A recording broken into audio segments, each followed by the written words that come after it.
So, today, I'm going to do something a little different. Um, I'm going to talk through the lore of Valkyrur Chronicles in a history documentary type deal. Um, I have been working on this for like the past 3 months ish. So I hope you enjoy. The next few videos will probably be a mix between this and food for thought. So yeah. Yeah.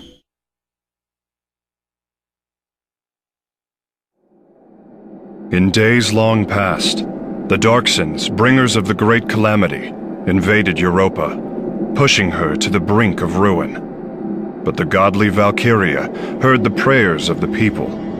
Brandishing spears wreathed in blue flame, they struck down the darcen invaders, ushering Europa into an era of peace.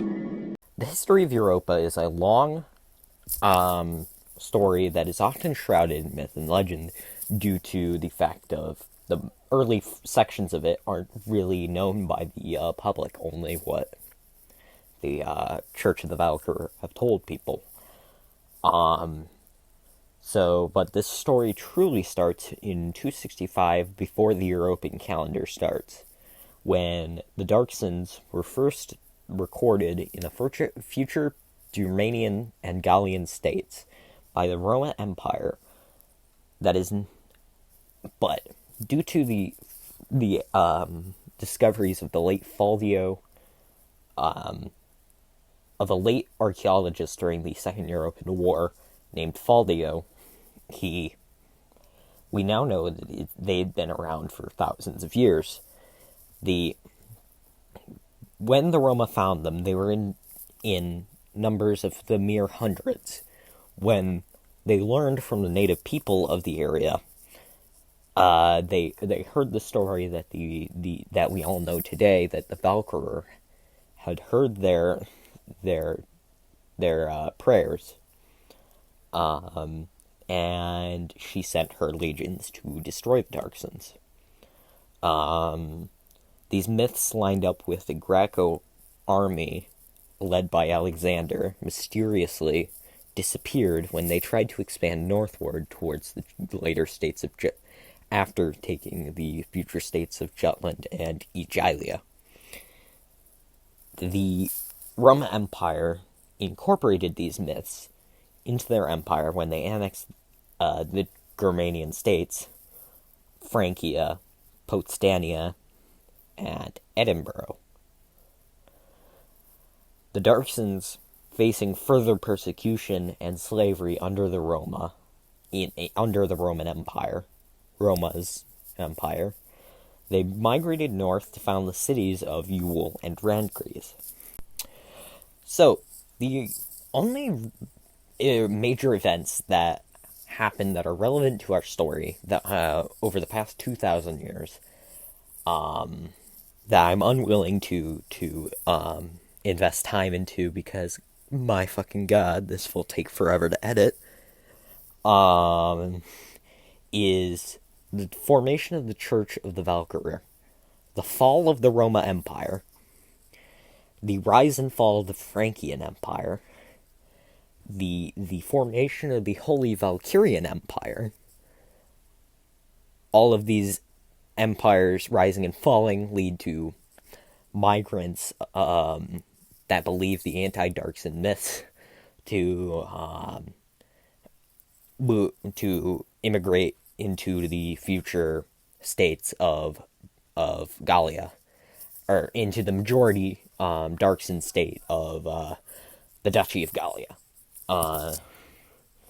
Then in 1455, the hordes from the east invaded eastern Europa, and as they fell, as empires tend to do, they left behind a bunch of small kingdoms. One seemingly unimportant kingdom that will secretly become the most important kingdom later on is Rizi. Remember that name. Brief intermission. Europeans had been trading with the Qing for centuries, But it took nearly 2 years to go from the Church of the Valkyrur to the southern tip of Qing. And the Empire of Arabistan had closed the canal that lowered the time from 2 years to 8 months. Quite the predicament. Wait, said a bunch of explorers at once. If the planet is round, why don't we go west? West to Qing. So they set off, and they discover more ocean. Then they found some land, a new kind of land, a Vinnish kind of land, a type with a white-headed eagle. They named this Vinland. They named this new land Vinland, and wait for it, the most creative name of all, South Vinland. All the European empires decided to colonize it. All of them had notable colonies, but the most notable of them all were 14 of Edinburgh's. Really quickly, I'm going to talk about the most important thing to understand about this whole thing is Ragnite. Ragnite is the most important thing to understand if you want to understand later European history. It is a resource known as Ragnite. It is a blue translucent crystal that the Valkyrur used to wipe out whoever she didn't care for. Ragnite is found all over the world, but before advanced mining techniques were found, the only Ragnite that civilization had was relics of the Valkyria, like holy lances and shields. At first, when they found Ragnite, they had no use for it, because it requires an alchemist to activate the power hidden within it. Later on, empires used alchemists in small numbers in their army, but the first widespread use of it was when the freedom-loving patriots in Vinland started a revolutionary war against Edinburgh. They beat the Edinburgh army out of Vinland using alchemists in nearly every squad. They won, creating the United States of Vinland. I hope you enjoyed that video. That was the Chronicles of the Valkyrur #1. So subscribe to me if you want to see more of this type of crap. This is not the normal crap. I'm usually much more down to earth, but I've been working on this for about 6 months, like I said, so 3 months. And so yeah, the Chronicles of the Valkyrur #1. There's much more.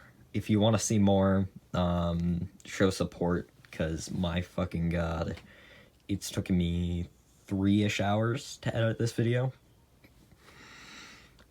Not a single bit of it was fun, except for getting the footage for Call of Duty from Call of Duty. So yeah, subscribe for more, and like the video. That was a